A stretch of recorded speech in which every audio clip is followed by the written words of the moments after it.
গল্পকথন by Kallol চ্যানেলে আপনারা শুনছেন শরৎচন্দ্র চট্টোপাধ্যায়ের লেখা চরিত্রহীন, আজ 'ত্রয়োদশ পর্ব।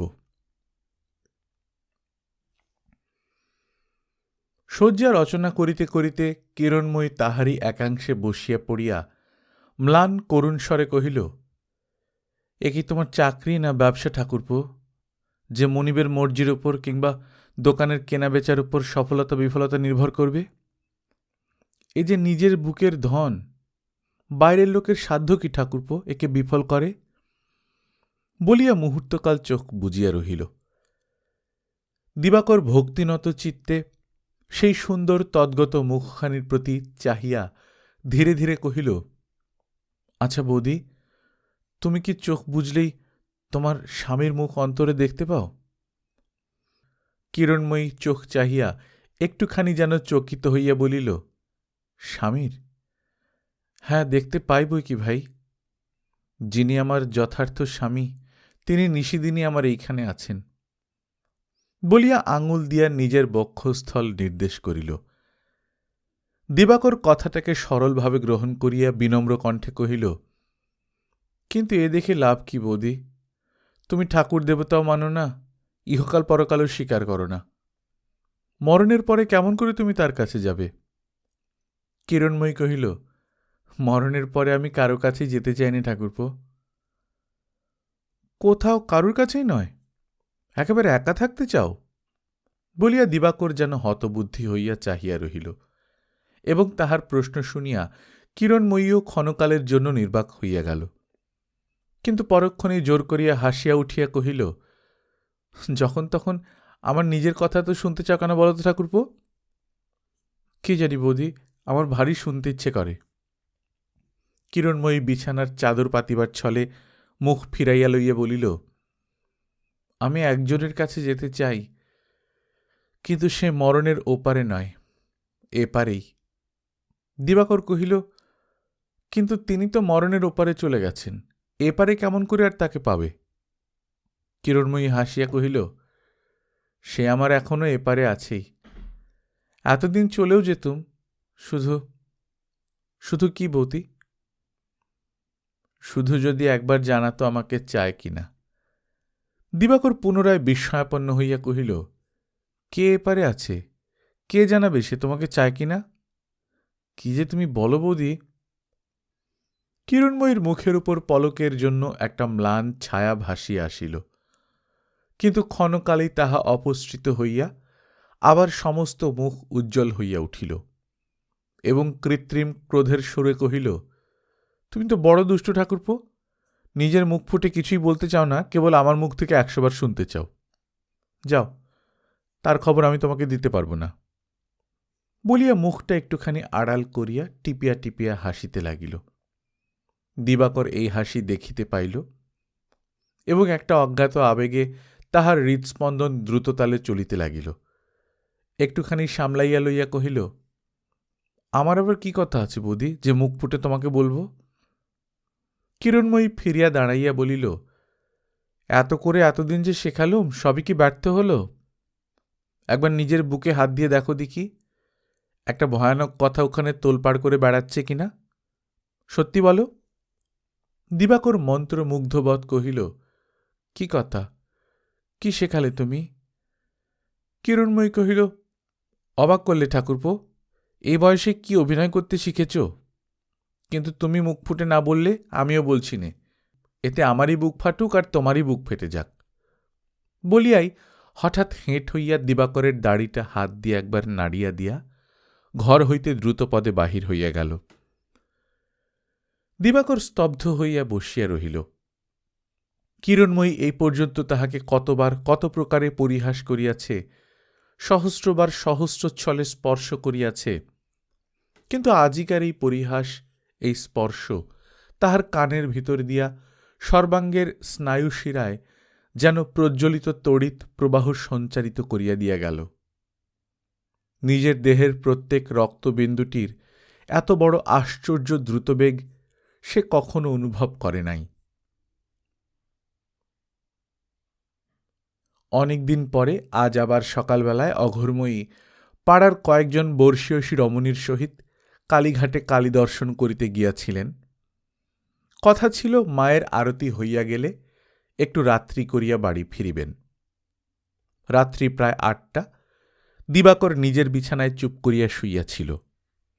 তাহার শিয়রে একখানা মাটির প্রদীপ মিটমিট করিয়া জ্বলিতেছিল। এই স্বল্প আলোকে যে দুর্গেশ নন্দিনী বইখানা সে ইতিপূর্বে পড়িতেছিল সেখানা মুখের ওপর চাপা দিয়া বোধ করিবা মনে মনে সে আয়েশার কথাই চিন্তা করিতেছিল। কিরণময়ী ঘরে ঢুকিয়া জিজ্ঞাসা করিল, ছোট ঠাকুরপো, ঘুমোচ্ছ নাকি? দিবাকর মুখের উপর হইতে বইখানা না তুলিয়াই কহিল, না, ভারী মাথা ধরেছে। কিরণময়ী হাসিয়া বলিল, তাহলে তো বেশ চিকিৎসা হচ্ছে। মাথার ওপর আলো জেলে রাখলে কি মাথা ছাড়ে নাকি ঠাকুরপো? দিবাকর বলিল, বইটা কালই ফিরিয়ে দিতে হবে, তাই শেষ করে ফেলছি। কিরণময়ী কহিল, চোখ বুজে আয়েশাকে ভাবলে বই শেষ হবে না ভাই, চোখ চেয়ে পড়তে হবে। তা না হয় খেয়ে দেই শেষ করো। এখন চলো, খাবার জুড়িয়ে যাচ্ছে। দিবাকরের উঠিতে ইচ্ছা ছিল না। সে শ্রান্ত অনুনয়ের সুরে কহিল, এখন থাক বৌদি, মাসিমা আসুন, তারপরে খাব। কিরণময়ী কহিল, তারা কতক্ষণে ফিরবেন তার ঠিক কি ঠাকুরপো? আজ আমার নিজের শরীরও ভালো নয়। মনে করছি তার ঘরে খাবার ঢাকা দিয়ে রেখে একটু শোব। ওঠো, তোমাকে খাইয়ে দিয়ে। বলিয়া সে কাছে আসিয়া বইখানা দিবাকরের মুখের উপর হইতে তুলিয়া লইল। অদূরে দিবাকরের লোহার তরঙ্গটা ছিল। কিরণময়ী ফিরিয়া আসিয়া তাহার উপর উপবেশন করিয়া পুনরায় তাড়া দিয়া কহিল, ওঠো না গো। আমার উঠতে ইচ্ছা করছে না বৌদি, তার চেয়ে বরং একটা গল্প করো, আমি শুনি। শুধু গল্প শুনে তো পেট ভরে না ঠাকুরপো, সময়ে খেতেও হয়, কি বলো? দিবাকর ক্ষণকাল চুপ করিয়া থাকিয়া কহিল, আচ্ছা বৌদি, আমার নাওয়া খাওয়ার শোয়া নিয়ে তোমারও তো মাথা ব্যথা কেন? কিরণময়ী হাসি মুখে কহিল, কেন জানো না? না বললে জানবো কেমন করে? এটি তোমার মিছে কথা ভাই, না বললেও জানা যায়, আর তুমিও জানো ঠিক। দিবাকরের চোখ মুখ লজ্জায় রাঙা হইয়া উঠিল।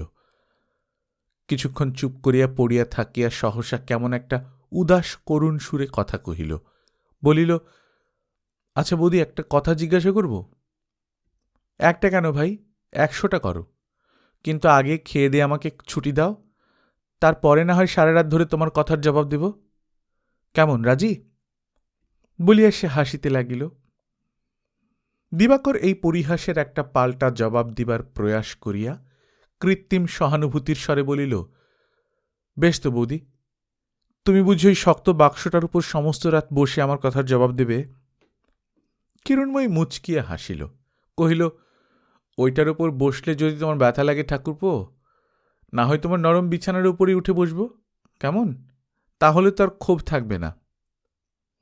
আবার দিবাকরের কর্ণমূল পর্যন্ত আরক্ত হইয়া উঠিল। সে লজ্জায় পাশ ফিরিয়া শুইল। কিরণময়ী উঠিয়া আসিয়া বলিল, নাও ওঠো, আমাকে ছুটি দাও, আর পাশ ফিরে শুতে হবে না। রান্নাঘর হইতে ঝির গলা শোনা গেল, আমি এখান থেকে শুনতে পাচ্ছি বোমা, তুমি পাও না গা? মাঝের নিচে ডাকাডাকি করছেন। কিরণময়ী ফিরিয়া আসিয়া আবার সেই তরঙ্গটার উপর বসিল। রাগ করিয়া বলিল, আসপদ্ধা তো কম নয় ঝি, আমি গিয়ে দোর খুলে দেব, তুই পারিস নে? আমার হাত জোড়া, তাই বলা বৌমা। বলিয়া ঝি বকিতে বকিতে দুমদুম করিয়া নিচে নামিয়া গেল। দ্বার খুলিতেই অঘরময়ী বকিয়া উঠিলেন, তোরা কি সব কানের মাথা খেয়েছিস জি? এই যে ৮ ঘণ্টা ধরে কড়া নাড়ছি আমরা। এবার ঝিও গর্জিয়া উঠিল, কানের মাথা চোখের মাথা না খেলে কি আর তোমার বাড়িতে কেউ চাকরি করতে আসে মা? এবার চোখ কানবালা কাউকে রাখো মা, আমাকে জবাব দাও। রান্নাঘর থেকে আমি সদর দরজার ডাক শুনতে পাব না। অঘরময়ী নরম হইয়া বলিলেন, বৌমা কোথায়? ঝি অস্ফুট ঝঙ্কারে কহিল, দেওয়ারকে নিয়ে সারাদিন সোহাগ হচ্ছে, আর কি হবে? ওই যে দোর খুলে দিতে বলেছিলুম বলে আমায় চোখ রাঙিয়ে আসপদ্দা দেখিয়ে দিলে। ওমা, এ যে বড়বাবু! বলিয়া ঝি অপ্রতিভ হইয়া পাশ কাটাইয়া দাঁড়াইল। অঘরময়ী মুখ ফিরাইয়া বলিলেন, উপিন, আয় বাবা, উপরে আয়। চলো মাসিমা, যাচ্ছি। বলিয়া উপেন্দ্র অঘোরময়ীর পেছনে পেছনে সিঁড়ি বাহিয়া উপরে উঠিতে লাগিল, কিন্তু সমস্ত কথাই তাহার কানে গিয়াছিল। উপরে আসিয়া অঘোরময়ী তীব্র কণ্ঠে ডাক দিলেন, কোথায় আছো, একবার বার হও না বৌমা, উপিন এসেছে যে। অন্ধকারে ঘরের ভিতর বসিয়া কিরণময়ীর বুকের ভেতরটা ধড়াস করিয়া উঠিল, এবং বিছানার মধ্যে দিবাকরের সর্বাঙ্গ শিথিল হিম হইয়া গেল। অঘোরময়ী পুনরায় ডাক দিলেন, গেলে কোথায়? একখানা মাদুর টাদুর পেতে দাও না বৌমা, উপিন দাঁড়িয়ে থাকবে নাকি গো? কিরণময়ী বাহিরে আসিয়া বারান্দায় একখানা মাদুর পাতিয়া দিল। তাহার মুখ দিয়া সহসা কথা বাহির হইল না। উপেন্দ্র কাছে আসিয়া প্রণাম করিয়া বলিল, ভালো আছেন বৌঠান? কিরণময়ী নিজেকে সামলাইয়া ফেলিল, ঘাড় নাড়িয়া কহিল, হ্যাঁ, তুমি কেমন ঠাকুরপো? বউ ভালো আছে? খবর না দিয়ে এমন হঠাৎ যে? কিন্তু কণ্ঠস্বর শুনিয়া উপেন্দ্র আশ্চর্য হইয়া গেল। গলার মধ্যে কোথাও যেন লেশমাত্র রস নাই, এমনই শুষ্ক, এমনই নীরস। উপেন্দ্র কহিল, মক্কেলের পয়সায় আসা বুঠান, আবার কাল বিকেলেই ফিরে যেতে হবে। কালীঘাটের দরকার সেরে বেরিয়েই দেখি মাসিমা, সেই পর্যন্ত সঙ্গে সঙ্গেই ঘুরছি। দিবাকরের খবর কি বলুন তো? সে না দেয় চিঠিপত্র, না দেয় একটা খবর। বেরিয়েছি বুঝি? কিরণময়ী কহিল, মাথা ধরেছে বলে শুয়েছেন, কি জানি, বোধ করি ঘুমিয়ে পড়েছেন। অঘোরময়ীর মেজাজ আজ ভালো ছিল না। একে তো বধূর দোষ দেখাইতে পারিলে সেই সুযোগ তিনি কোনোদিন ছাড়িতেন না, তাহাতে দিবাকরের প্রতিও তাহার চিত্ত প্রসন্ন ছিল না। সকালে তাহাকে সঙ্গে করিয়া কালীঘাটে যাইতে চাহিয়াছিলেন, কিন্তু কাজের অছিলায় দিবাকর অস্বীকার করিয়াছিল। তীক্ষ্ণভাবে কহিলেন, এই তো তুমি তার ঘর থেকে বেরোলে বোমা, সে ঘুমোচ্ছে কিনা তাও জানো না? না, জানি নে, বলিয়া কিরণময়ী শাশুড়ির প্রতি একটা বিষ দৃষ্টি নিক্ষেপ করিল।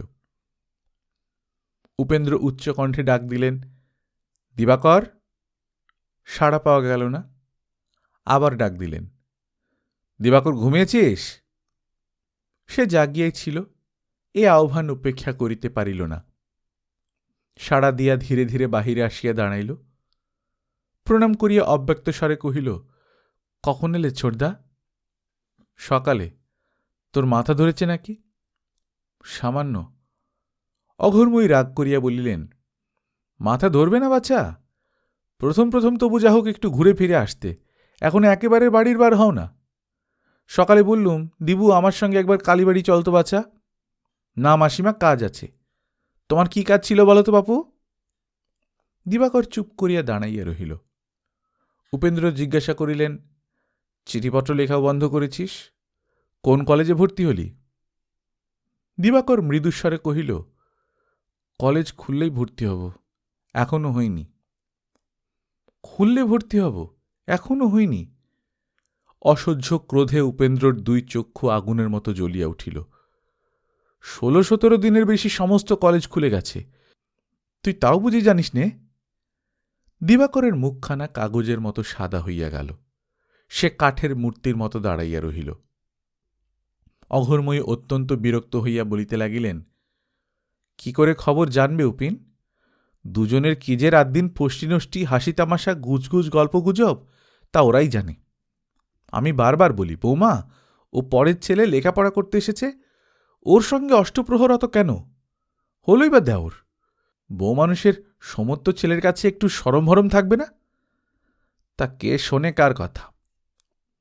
উপেন্দ্রর প্রতি চাহিয়া কহিলেন, তুই বসে আছিস উপিন, তাই, নইলে এতক্ষণে এসে আমার চুলের মুঠি ধরত। আমার এমন নক্ষী বউ। আমি দিব্যি করে বলতে পারি উপিন, সমস্ত দোষ ওই হতভাগীর। কিরণময়ী নীরবে অদূরে দাঁড়াইয়াছিল, একটি কথারও জবাব দিল না। ধীরে ধীরে রান্নাঘরের দিকে চলিয়া গেল। অঘোরময়ী তেমনি ক্রুদ্ধস্বরে কহিলেন, ও গো বড় মানুষের মেয়ে, বাচ্চা আমার সারাদিন উপসী, কিছু খাওয়া দাওয়ার উদ্যোগ করো গে, অমন করে চলে গেলে তো হবে না। কিরণময়ী ফিরিয়া দাঁড়াইয়া একেবারে সহজ সুরে কথা কহিল, তাই তো যাচ্ছি মা। উপেন্দ্রকে উদ্দেশ করিয়া বলিল, পালিও না জানো ঠাকুরপো, আমার খান কতক লুচি ভেজে আনতে 10 মিনিটের বেশি লাগবে না। স্তব্ধ মূর্ছিত প্রায় দিবাকরকে কহিল, ছোট ঠাকুরপো, তোমাকে অমনি দিয়ে দিগে, রান্নাঘরে এসো। মা, ঝিকে একবার দোকানে পাঠিয়ে দেব, ঠাকুরপোর জন্য কিছু মিষ্টি কিনে আনবে। অঘোরময়ী কিংবা উপেন্দ্র কেহই তাহার জবাব দিতে পারিল না।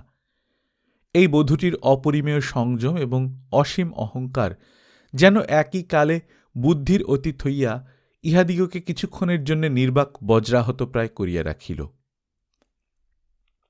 প্রায় ঘণ্টাখানেক কথাবার্তা কহিয়া অঘোরময়ী তাহার আহ্নিক এবং মালাজপ সাঙ্গ করিতে উঠিয়া গেলেন।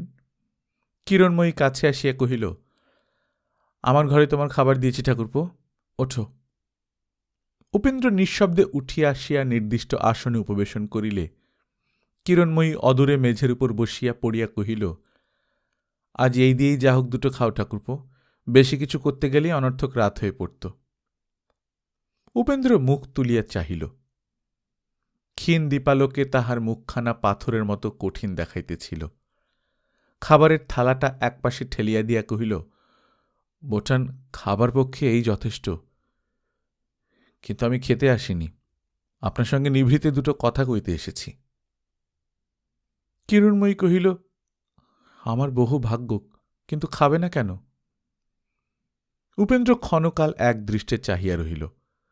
তাহার কঠিন মুখ যেন কঠিনতর দেখাইতে লাগিল। কহিল, আপনার ছোঁয়া খাবার খেতে আজ আমার ঘৃণা বোধ হচ্ছে। কিরণময়ী নিঃশব্দে ঘাড় হেঁট করিয়া বসিয়া রহিল। বহুক্ষণ পরে মুখ তুলিয়া ধীরে ধীরে কহিল, তাহলে খেয়ে কাজ নেই, বলিয়া আবার কিছুক্ষণ মাথা হেঁট করিয়া থাকিয়া মুখ তুলিয়া একটু হাসিল। বলিল, ঘৃণা হবার কথাই বটে, কিন্তু তোমার মুখ থেকে এ কথা শুনব আমি কখনো ভাবিনি। সে শুধু একটি লোক ছিল যে ঘৃণায় থালাটা সরিয়ে দিতে পারত, সে সতীশ। তুমি নাও ঠাকুরপো। উপেন্দ্র ক্রোধে ঘৃণায় বিস্ময়ে নির্বাক হইয়া চাহিয়া রহিল। কিরণময়ী তেমনি শান্ত কঠোরভাবে বলিতে লাগিল, তোমার রাগ বলো, ঘৃণা বলো ঠাকুরপো, সমস্ত দিবাকরকে নিয়ে তো, কিন্তু বিধবার কাছে সেও যা তুমিও তাই। তার সঙ্গে আমার সম্বন্ধটা কতদূর গিয়ে দাঁড়িয়েছে সেটা শুধু তোমাদের অনুমান মাত্র, কিন্তু সেদিন যখন নিজের মুখে তোমাকে ভালোবাসা জানিয়েছিলুম, তখন তো আমার দেয়া খাবারের থালাটা এমনি করে ঘৃণায় সরিয়ে রাখনি। নিজের বেলা বুঝি কুলোটার হাতে মিষ্টান্নে ভালোবাসার মধু বেশি মিঠে লাগে ঠাকুরপো? উপেন্দ্র ভেতরের দুর্নিবার ক্রোধ প্রাণপণে সংবরণ করিয়া কহিল, বোঠান, স্মরণ করিয়ে দিচ্ছি যে আজও আমার সুরবালা বেঁচে আছে। সে বলে, আমাকে যে একবার ভালোবেসেছে তার সাধ্য নেই আর কাউকে ভালোবাসে। আমি এই ভরসাতেই শুধু দিবাকে আপনার হাতে সঁপে দিয়েছিলুম, ভেবেছিলুম এসব বিষয়ে সুরবালার কখনো ভুল হয় না। কথাটা শেষ না হইতেই কিরণময়ী অত্যন্ত অকস্মাৎ দুই হাত তুলিয়া কহিল, থামো ঠাকুরপো, তার ভুল হয়েছে, তোমার হয়নি, এ কথা এমন অসংশয়ে তুমি কি করে বিশ্বাস করলে? উপেন্দ্র হঠাৎ উঠিয়া দাঁড়াইয়া কহিল, রাত হয়ে যাচ্ছে, আমার তর্ক করার সময় নেই। আমি আপনাকে চিনি, কিন্তু এই কথাটা নিশ্চয়ই জেনে রাখবেন যে ভালো আপনি কাউকে বাসতে পারবেন না, সে সাধ্যই আপনার নেই, শুধু সর্বনাশ করতেই পারবেন। ছি ছি, শেষকালে কিনা দিবাটাকে! ঘৃণায় তাহার কণ্ঠ রোধ হইয়া গেল, কিন্তু সম্মুখে চাহিয়া দেখিল কিরণময়ীর সমস্ত মুখ এমনই বিবর্ণ হইয়া গেছে, ঠিক যেন কে তাহার বুকের মাঝখানে অকস্মাৎ গুলি করিয়াছে। দ্বারের বাহিরে দাঁড়াইয়া অঘোরময়ী জিজ্ঞাসা করিলেন, খাওয়া হলো বাবা উপিন? না মাসিমা, আর খেলুম না, ভারী অসুখ করছে। অসুখ করছে? সে কি রে? তাহলে আজ না হয় এখানেই শো, আর যাস নে বাবা। না মাসিমা, আমাকে যেতেই হবে, বলিয়া উপেন্দ্র বাহির হইয়া আসিল। দিবাকরের ঘরের সম্মুখে আসিয়া ডাক দিল, দিবা। দিবাকর প্রদীপ নিভাইয়া দিয়া শুইয়া পড়িয়াছিল। তাহার অন্তরের কথা শুধু অন্তর্যামীই জানিতেছিল। অব্যক্ত কণ্ঠে সাড়া দিয়া কম্পিত পদে বাহিরে আসিয়া দাঁড়াইল। উপেন্দ্র কহিল, তোর বাক্স বিছানা বেঁধে নে, আমার সঙ্গে যাবি। অঘোরময়ী বিস্মিত এবং ব্যস্ত হইয়া বলিলেন, সে কি উপিন, রাত্রিরে ছেলে মানুষ কোথায় যাবে? আমার সঙ্গে যাবে, তার চিন্তা কি মাসিমা? নে রে, শিগগির ঠিক করে নে, আমি গাড়ি ডেকে আনি।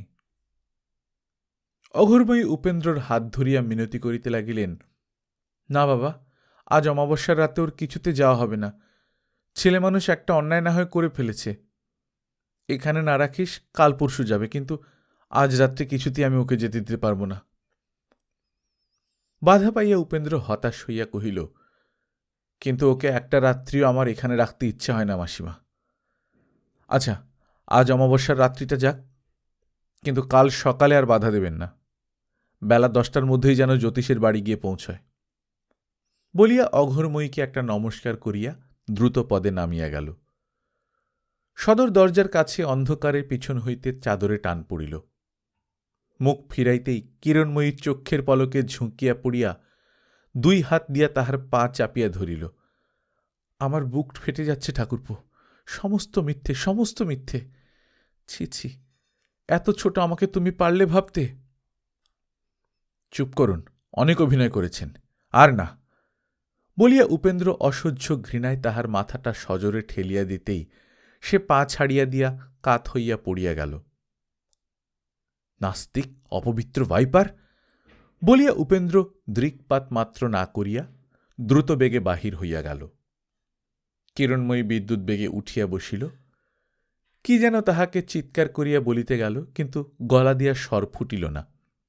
শুধু উন্মুক্ত দরজার বাহিরে অন্ধকারে চাহিয়া রহিল এবং চোখ দিয়া যেন আগুন ছড়াইয়া পড়িতে লাগিল।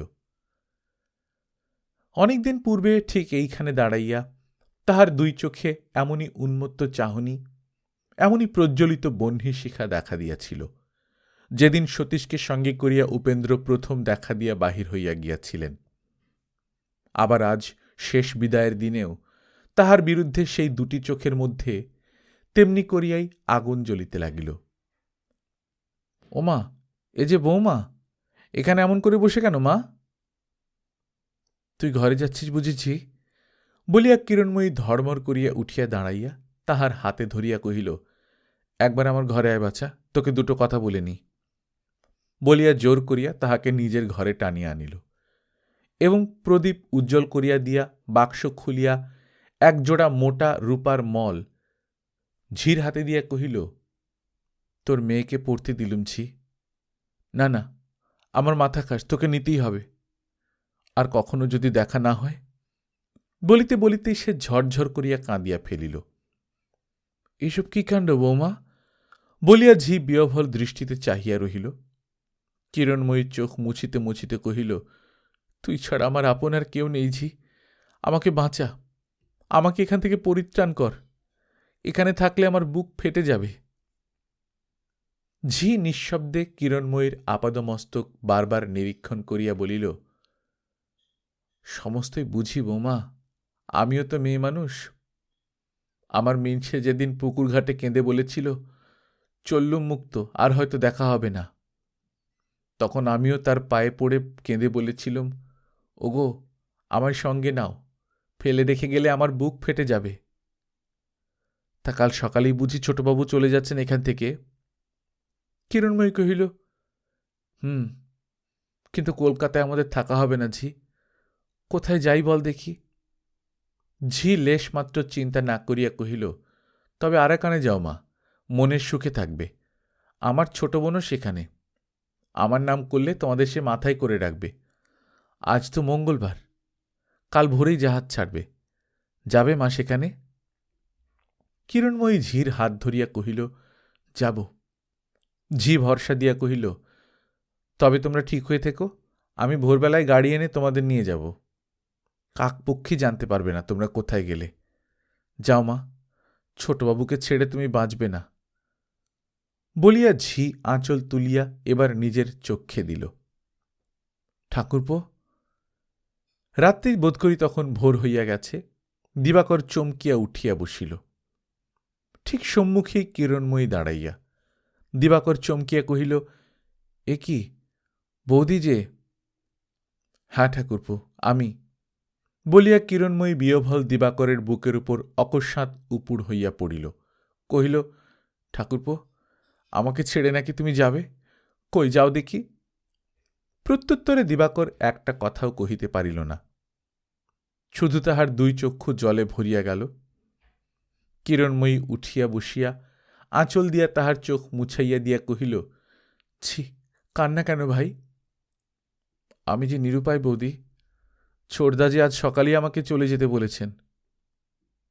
উপেন্দ্রর নাম মাত্রই কিরণময়ী ক্রোধে অন্ধ হইয়া কহিল, কে ছোড়দা? কে সে? সে কি আমার চেয়েও তোমার বেশি আপনার? তোমাকে না দেখতে পেলে কি তার বুক ফেটে যায়? না ঠাকুরপো, সংসারে কারুর সাধ্য নিয়ে আর আমাদের আলাদা করে রাখে। বাইরে গাড়ি দাঁড়িয়ে আছে, চলো আমরা যাই। কোথায় বৌদি? আমি যেখানে নিয়ে যাব সেইখানে ঠাকুরপো। আচ্ছা, বলিয়া দিবাকর উঠিতে উদ্যত হইল। একবার তাহার মনে হইল সে বুঝি জাগিয়া নাই, ঘুমের ঘোরে স্বপ্ন দেখিতেছে। কিন্তু পরক্ষণেই কিরণময়ীর অনুসরণ করিয়া ধীরে ধীরে ঘরের বাহিরে আসিয়া উপস্থিত হইল। কাঁচপোকা যেমন করিয়া পতঙ্গকে টানিয়া আনে, তেমনি করিয়া দুর্নিবার জাদুমন্ত্রে কিরণময়ী অর্ধসচেতন বিমূঢ়চিত্ত হতভাগ্য দিবাকরকে জাহাজ ঘাটে টানিয়া আনিয়া উপস্থিত করিল এবং টিকিট কিনিয়া আরাকানে যাত্রী জাহাজে চড়িয়া বসিল।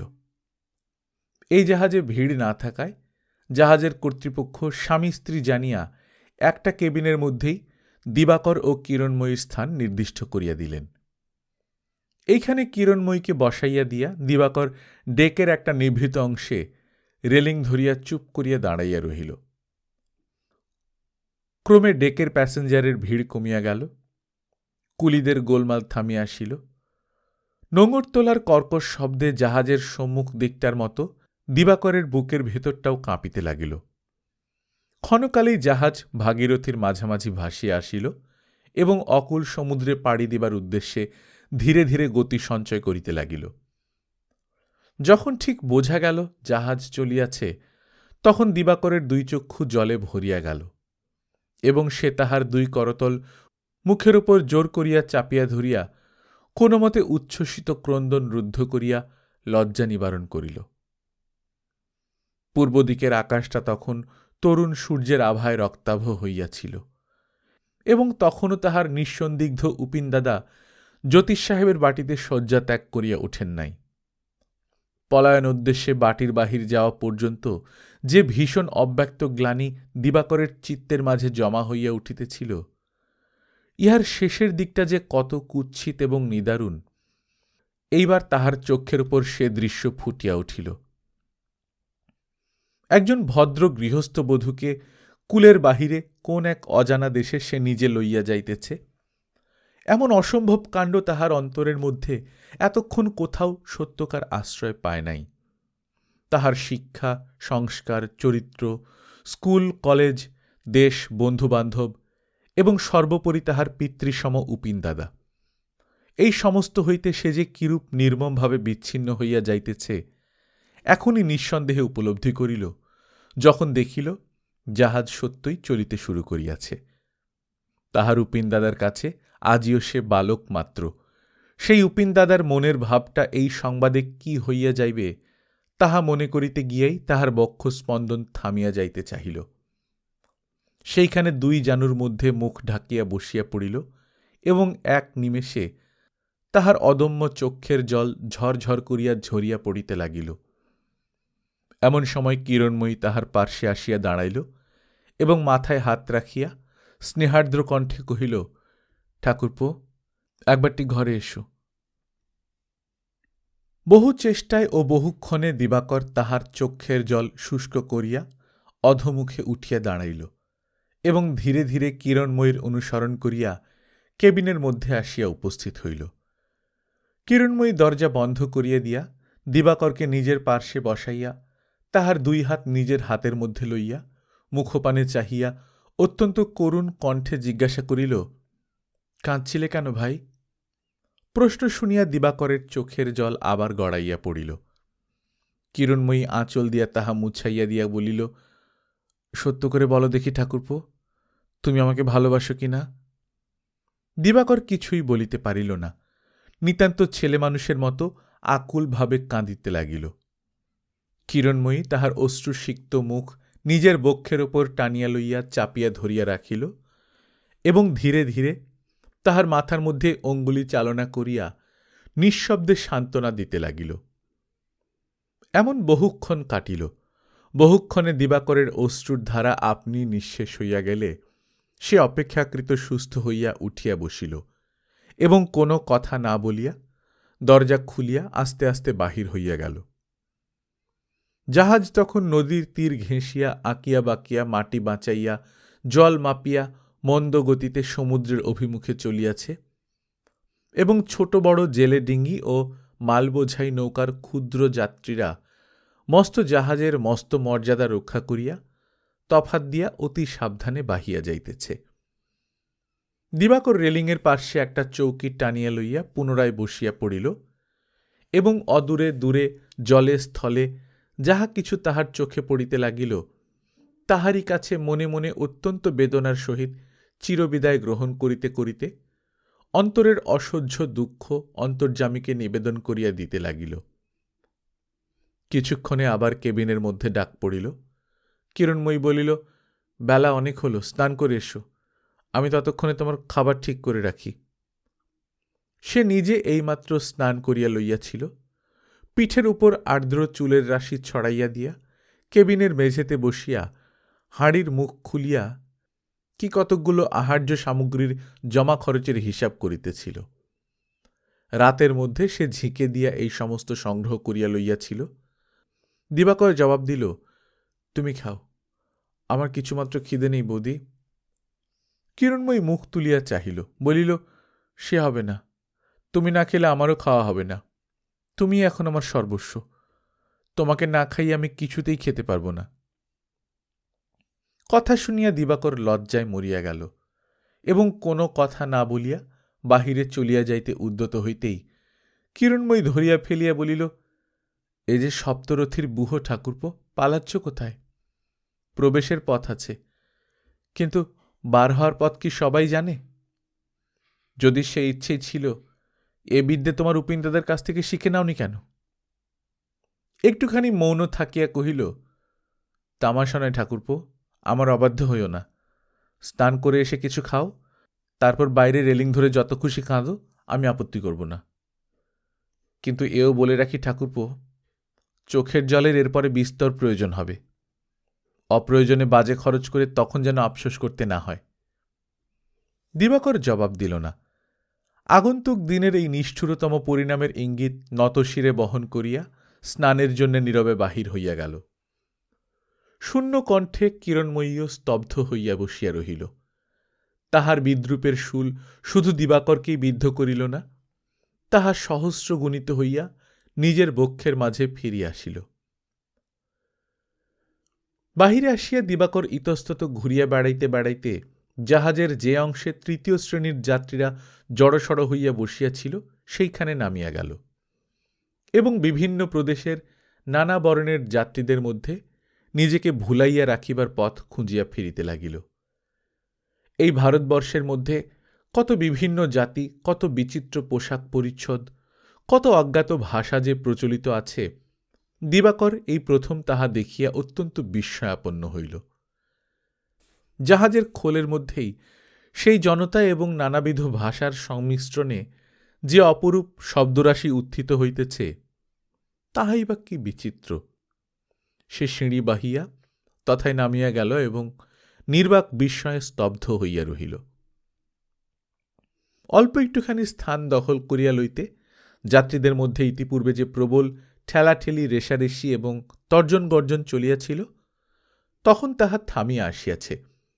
যাত্রীরা নিজেদের অধিকৃত স্থানটুকুর ওপর শয্যা বিছাইয়া জিনিসপত্রের বেড়া দিয়া যথাসাধ্য নিরাপদ হইয়া এইবার প্রতিবেশীর দিকে মনোযোগ দিবার সময় পাইয়াছে। প্রত্যেকেই প্রত্যেকের একটা সন্তোষজনক পরিচয় গ্রহণে উৎসুক। এক অংশে দিবাকরের দৃষ্টি পড়িতেই একজন বাঙালি দাঁড়াইয়া উঠিয়া চিৎকার করিয়া ডাকিতে লাগিল, বাবু মহাশয়, একবার এদিকে আসুন, এদিকে আসুন। লোকটির পাশে একজন মজবুত গোছের স্ত্রীলোক বসিয়াছিল। সেও সোৎসুক নেত্রে সেই অনুরোধেরই সমর্থন করিল। দিবাকর বহু পরিশ্রমে বহু লোকের তিরস্কার ও চোখ রাঙানি মাথায় করিয়া ভিড়ের মধ্যে সাবধানে পা ফেলিয়া নিকটে আসিয়া উপস্থিত হইতেই লোকটি নিকটস্থ তরঙ্গের উপর স্থান নির্দেশ করিয়া বলিল, এটা আমার টিনের পেটি নয় মশাই, আসল লোহার। আপনি স্বচ্ছন্দে বসুন। মশাই আপনারা? দিবাকর বলিল, ব্রাহ্মণ। তৎক্ষণাৎ লোকটি দুই হস্ত প্রসারিত করিয়া দিবাকরের জুতার উপর হইতেই পদধূলি সংগ্রহ করিয়া লইয়া জিহ্বায় কণ্ঠে ও মস্তকে স্থাপন করিয়া বলিল, ভাবছিলাম এই কটা দিন বুঝি বা বৃথায় যায়। মশাই আছেন কোথায়? দিবাকর অঙ্গুলি নির্দেশ করিয়া উপরে দেখাইয়া দিলে সে বলিল, কেবিনে আছেন? তা যেখানেই থাকুন, দিনান্তে একটিবার পদধূলি থেকে বঞ্চিত করবেন না। যাবেন কোথায়, রেঙ্গুনে? দিবাকর মাথা নাড়িয়া বলিল, না, আরাকানে। আরাকানে তো আমিও থাকি, আজ 20 বছর ওখানে আছি। মহাশয়কে তো কখনো দেখিনি, এই প্রথম যাচ্ছেন? সেখানে কেউ আত্মীয় আছেন বুঝি? নেই? তা হোক, কিছু চিন্তা করবেন না। মশাইয়ের বাপ মায়ের আশীর্বাদে আমি ওখানকার একজন বাড়িওয়ালা। অনেকগুলো ঘর আমার খালি পড়ে আছে, তা যাবেন আপনি আমার সঙ্গেই। পার্শ্বপ্রবিষ্টা স্ত্রীলোকটিকে দেখিয়া বলিল, ইনি বাড়িওলি। বাড়িওলি এতক্ষণে অনিমেষ দৃষ্টিতে দিবাকরের পানে চাহিয়াছিল। অত্যন্ত ভারী ও মোটা গলায় জিজ্ঞাসা করিল, আপনার পরিবার সঙ্গে আছেন বুঝি? দিবাকর মুখ রাঙা করিয়া ঘাড় নাড়াইয়া কোনো মতে জানাইয়া দিল, আছেন। স্ত্রীলোকটির কথা বাঁকা বাঁকা, কপালে উল্কি, সীমন্তে মস্ত চড়া সিঁদুরের দাগ, নাকে নথ এবং 2 কানে 20-30টা মাকড়ি। মাথায় যে একটুখানি আঁচল দেওয়া ছিল, উৎসাহের আবেগে সেও নামিয়া আসিল। কহিল, ভালোই হল। আরাকান বড় মন্দ জায়গা মশাই, মগের দেশ। কিন্তু আমার বাড়িতে কারো দাঁত ফোটাবার জো নেই। আমি তেমন বাড়িওলি নই। কামিনীকে ভয় করে না এমন লোক ও দেশে নেই। থাকবেন আমার বাড়িতেই, কোনো ভয় নেই। ভাড়া 5 টাকা করে, তা দেবেন আপনি 4 টাকা করেই। তা হ্যাঁ বাড়িওয়ালা, তোমাদের বাংশালে একটা কাজ জুটবে না? বাড়িওয়ালা একটু ইতস্তত করিয়া বলিল, তা জুটবে বই কি? দিবাকর প্রশ্ন করিল, মশাইয়ের নাম? হরিশ ভট্টাচার্যি। না না, ও করবেন না, অপরাধ হবে। আমি ব্রাহ্মণ নই, কৈবত্য। একটু শাস্ত্র টাস্ত্র জানা আছে বলে লোকে আদর করে ভট্টাচ বলে ডাকে। ত্রিকণ্ঠী মালা ধারণ করেছি, মাছ মাংস পরিত্যাগ করেছি। আর কেন মশাই, ঢের তো করে দেখলুম। এখন প্রায় 2000-2500 খরচ করে 4 ধামে ঘুরে এলুম। বাড়িতেও বছর 4 মাকে আনলুম। আর কেন? তাই বাড়িওলিকে মাঝে মাঝে বলি, বাড়িওলি, আরাকানে যা কিছু আছে বিক্রি সিক্রি করে কোথাও একটা তীর্থধামে গিয়ে থাকি চলো। বলিয়া লোকটা উদাস মুখে উপরের দিকে চাহিয়া চুপ করিয়া রহিল। বাড়িওলিও তাহার স্বাভাবিক মোটা গলায় প্রত্যুত্তর করিল, আমিও তাই বলি। কাঁচা বয়সে অদৃষ্টের ফেরে যা করেছি তা তো করেইছি, সে কিছু আর আমার গায়ে লেখা নেই। আমিও বলি, বাড়িওয়ালা আর নয়, এইবার যাই চলো। বলিয়া সেও ঊর্ধ্বনেত্রে স্তব্ধ হইয়া বসিয়া রহিল।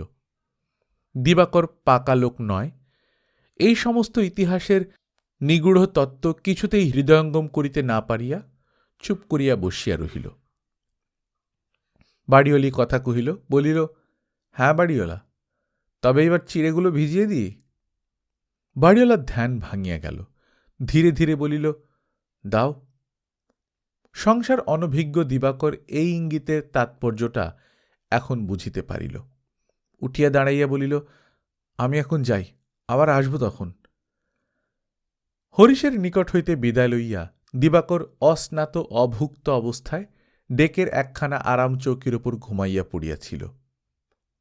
কখন যে জাহাজ নদীর ঘোলা জল পার হইয়া গেল, কখন যে অগাধ কৃষ্ণবর্ণ লবণাম্বুরাশির মাঝখানে ভাসিয়া আসিল, তাহা জানিতেও পারিল না। অস্ফুট কোলাহলে ঘুম ভাঙিয়া সম্মুখে দেখিল রাঙা সূর্য অস্ত যাইতেছে। বহু লোক তর্ক বিতর্ক করিতে করিতে তাহাই দেখিতেছে। যে সূর্যাস্তের বিবরণ সে ইতিপূর্বে ইংরেজি বাংলা অনেক পুস্তকে অনেকবার পড়িয়াছে, এই সেই সূর্যাস্ত, এই সেই সত্যকার সমুদ্র। চতুর্দিকে চাহিয়া একবার সে অনন্ত জলরাশি দেখিয়া লইল এবং পরক্ষণেই অস্তগমনোন্মুখ সূর্যদেবকে নমস্কার করিতেই তাহার চোখে জল আসিয়া পড়িল। সূর্য অস্ত গেল, সে চাহিয়া রহিল। আকাশ ম্লান হইয়া আসিল, সে চাহিয়া রহিল। সন্ধ্যার অন্ধকার নামিয়া আসিতে লাগিল, সে চাহিয়া রহিল। ক্রমে আকাশ ও জল গাঢ় কৃষ্ণমূর্তি ধারণ করিল। তবুও দিবাকর তেমনি করিয়াই চেয়ারে পড়িয়া নিঃশব্দে চাহিয়া রহিল। নৈশ শীতল বায়ু হু হু করিয়া বহিয়া যাইতেছে। উপর ডেক প্রায় জনশূন্য। মাথার উপর কৃষ্ণপক্ষের গভীর কালো আকাশ, নিচে সাগরের তেমনি গভীর কালো জল। তাহারই মাঝখানে দিবাকর নিজের অন্তরের সুগভীর কালিমাকে নিমজ্জিত করিয়া দিয়া কিছুক্ষণের জন্য স্বস্তি বোধ করিতেছিল।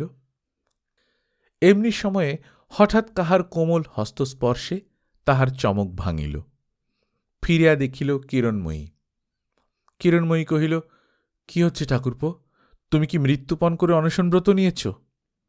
দিবাকর জবাব দিল না, চুপ করিয়া রহিল।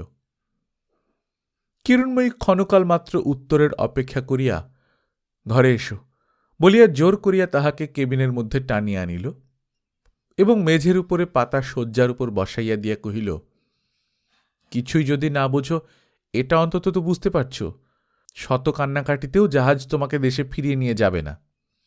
না খেয়ে শুকিয়ে মরলেও না, সাগরের জলে ঝাঁপিয়ে পড়লেও না, আরাকানে তোমাকে যেতেই হবে। তবে কেন মিছিমিছি শুকিয়ে আমাকে শুকোচ্ছ? যা দিই যা পারো খাও, তারপরে জাহাজ যখন আরাকানে পৌঁছবে যেখানে খুশি নেবে যেও, যখন খুশি ফিরে যেও। তোমার দিব্যি করে বলছি ঠাকুরপো, আমি বাধা দেব না। বলিতে বলিতেই কিরণময়ীর কণ্ঠস্বর উগ্র এবং খুদ পিপাসাতুর দুই চক্ষু আগুনের মতো দীপ্ত হইয়া উঠিল। দিবাকর মুখ তুলিয়া মুগ্ধের মতো চাহিয়া রহিল। আজ এতদিন পরে তাহার মনে হইল যবনিকার অন্তরালে সে যেন সত্য বস্তুটির অকস্মাৎ দেখা পাইয়া গেল। কিরণময়ীর সুন্দর দুই চক্ষের বাসনাদীপ্ত বুভুক্ষু দৃষ্টির মাঝে আর যাই কেন থাক না, তাহার জন্য সেখানে এক বিন্দু ভালোবাসা নাই। তথাপি সে কোনো কথা কহিল না। নীরবে দৃষ্টি আনত হইয়া উচ্ছ্রিত দুই হাঁটুর মধ্যে মুখ গুঁজিয়া পাথরের মতো বসিয়া রহিল। ক্ষণপরেই কিরণময়ী উঠিয়া গেল এবং একটা হাঁড়ির ভেতর হইতে কিছু মিষ্টি একখানি ছোট রেকাবিতে করিয়া আনিয়া দিবাকরের সম্মুখে আনিয়া জানু পাতিয়া উঁচু হইয়া বসিল এবং জোর করিয়া এক হাতে তাহার মুখ তুলিয়া ধরিয়া একটির পর একটি করিয়া তাহার মুখে গুঁজিয়া দিতে লাগিল। এমনি করিয়া সবগুলি নিঃশেষ করিয়া কিরণময়ী মুহূর্তকাল কি ভাবিয়া লইল। পরক্ষণেই নত হইয়া দিবাকরের আর্দ্র ওষ্ঠ চুম্বন করিয়া খিলখিল করিয়া হাসিয়া উঠিল। এই বিষাক্ত চুম্বন, এই নিষ্ঠুর হাসি দিবাকর তাহার সমস্ত শক্তি একত্রিত করিয়া সহ্য করিল। কিন্তু রাত্রে যখন এক শয্যায় শয়ন করিবার আয়োজন চলিতে লাগিল, সে আর কিছুতেই স্থির থাকিতে পারিল না। দাঁড়াইয়া উঠিয়া বলিল, সে হবে না বৌদি, আমি কিছুতেই পারব না, আমাকে ছেড়ে দাও। আমি যেখানে হোক বাইরে এক জায়গায় পড়ে থাকি কি, কিন্তু তোমার এই হুকুম পালন করিবার জন্যে আমি কিছুতেই এই ঘরে রাত্রি কাটাতে পারব না, কিছুতেই না, কিছুতেই না। কিরণময়ী তখন বিছানা পাতিতেছিল, ফিরিয়া চাহিল। দিবাকর আবার দৃঢ় কণ্ঠে বলিয়া উঠিল, এ কোনো মতেই হবে না। কিরণময়ী প্রথমটায় হাসিতে চেষ্টা করিল, কিন্তু হাসি আসিল না। কহিল, কি হবে না ঠাকুরপো, শোয়া? দুই চক্ষু তাহার বানবিদ্ধ ব্যাঘ্রীর মতো জ্বলিয়া উঠিল। সে দাঁতের ওপর দাঁত চাপিয়া আস্তে আস্তে বলিল, তুমি কি মনে করো সমস্ত অপরাধ আমার মাথায় চাপিয়ে দিয়ে দিব্যি ভালো মানুষটার মতো দেশে ফিরে গিয়ে তোমার উপিনদাদার পা ছুঁয়ে শপথ করে বলবে তুমি সাধু, তোমার উপিনদাদা মাথা উঁচু করে চলবে? সে হবে না ঠাকুরপো। সব কথা আমার বুঝবে না, বোঝবার প্রয়োজনও নেই। তুমি সাধু হও না হও সেজন্য ভাবি না, কিন্তু অপরাধের ভারে যখন আমার মাথা নুয়ে পড়বে, তখন তোমার উপিনদাদার ঘাড়ে উঁচু করে চলবার মতো মাথা আমি কিছুতেই রাখব না, এ তুমি নিশ্চয়ই জেনো। বলিয়াই আবার সে তাহার শয্যা রচনায় প্রবৃত্ত হইল এবং অদূরে গদি আঁটা বেঞ্চের উপর দিবাকর আড়ষ্ট হইয়া মাথা নিচু করিয়া বসিয়া রহিল। রাত্রে উভয়ে পাশাপাশি শয়ন করিল। অদৃষ্টের ফেরে সর্বস্ব দান করিয়া হরিশ্চন্দ্র যেমন করিয়া চণ্ডালের হাতে আপনাকে সমর্পণ করিয়াছিলেন, তেমনি ঘৃণায় দিবাকর কিরণময়ীর শয্যাপ্রান্তে আত্মসমর্পণ করিল। কিন্তু এই বিতৃষ্ণা কিরণময়ীর অগোচর রহিল না। সমস্ত রাত্রি ধরিয়া তাহার তন্দ্রাচ্ছন্ন দুই কানের মধ্যে কোথাকার অস্ফুট রোদন প্রবাহের মতো আসিয়া পৌঁছিতে লাগিল এবং তাহারই মাঝে মাঝে কাহাদের ক্রুদ্ধ দীর্ঘশ্বাস রহিয়া রহিয়া গর্জিয়া উঠিতে লাগিল। ভোরের দিকে একটা দোলা খাইয়া সে একেবারে সজাগ হইয়া উঠিয়াই বুঝিল বাহিরে প্রবল বেগে বাতাস বহিতেছে এবং জাহাজ দুলিতে শুরু করিয়াছে। চোখ চাহিয়া দেখিল তাহার বক্ষের ওপর কিরণময়ীর কোমল বামহস্ত নিদ্রিত কালসর্পের মতো পড়িয়াছে। পাছে সজাগ হইয়া উঠিয়াই দংশন করে এই আশঙ্কায় সে যেন উঠিতে সাহস করিল না, আবার চোখ বুজিয়া পড়িয়া রহিল। বাতাস এবং দোলনের বেগ ক্রমেই বর্ধিত হইতে লাগিল এবং কিরণময়ীর ঘুম ভাঙিয়া গেল। দিবাকরের বক্ষস্থিত শিথিল হস্ত ঈষৎ চাপিয়া ধরিয়া আস্তে আস্তে জিজ্ঞাসা করিল, বাহিরেও কি ঝড় নাকি? দিবাকর বহিল, হ্যাঁ। তবে উপায়? দিবাকর কথা কহিল না। কিরণময়ী বলিল, জাহাজ যেন ডুবে যায় এই প্রার্থনাই বোধ করি ভগবানের কাছে জানাচ্ছ না ঠাকুরপো? দিবাকর বলিল, না। ছোট্ট একটুখানি না? তুমি মানুষ না পাথরের ঠাকুরপো? বলিয়াই সে সুদৃঢ় বলের সহিত দিবাকরকে বক্ষের কাছে টানিয়া লইয়া বলিল, জাহাজ যদি ডোবে আমরা যেন এমনি করেই মরি। তীরে ভেসে যাব, লোকে দেখবে, ছাপার কাগজে উঠবে, তোমার উপিনদাদা পড়বে, সে কেমন হবে ঠাকুরপো? এই কাল্পনিক চিত্রের ঘৃণিত পরিকল্পনা দিবাকরকে ঠেলিয়া তুলিয়া দিল এবং কিরণময়ীর বন্ধন পাশ হইতে নিজেকে সজোরে মুক্ত করিয়া টলিতে টলিতে সে ঘর হইতে বাহির হইয়া গেল। গল্পকথন বাই কল্লোল চ্যানেলে আপনারা শুনছেন শরৎচন্দ্র চট্টোপাধ্যায়ের লেখা চরিত্রহীন। আজ 13 পর্ব। আমরা নিয়মিত গল্প পাঠ করে শোনাচ্ছি। আপনারা যারা প্রথমবারের মতো শুনছেন কাইন্ডলি সাবস্ক্রাইব করে নেবেন। গল্প পাঠ ভালো লাগলে বন্ধুদের সঙ্গে শেয়ার করবেন। নিজে ভালো থাকবেন, আশেপাশের লোকজনকে ভালো রাখবেন। টাটা।